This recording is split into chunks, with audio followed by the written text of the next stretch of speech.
Good evening everyone. At coincidence, ito, nagkita kami ni Bro Roger.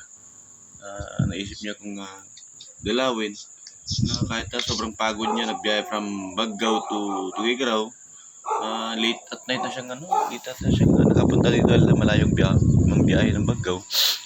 At pinapakita niya lang na concern pa rin sa akin na kahit na hindi na kami nagsasama, mabait pa rin siya. Alam na rin na ganun. Inisip niya na kung ano kung dati, ako pa rin hanggang ngayon. Ganun sinasabi ko na ako yung pasimula. Na ako yung tao na pasimula mo ko nakilala. Hanggang sa uli, ganun ako ng klase na tao. Hindi ko nagbabago kahit kailan. Kung anong ugali ko noon, hanggang ngayon ganun pa rin. Kung binababa man ang pagkakataon, pinagkakabay mo ito sa'yo. Kaya okay lang sa akin. Pero kung kasalubon tayo ng ugali, much better.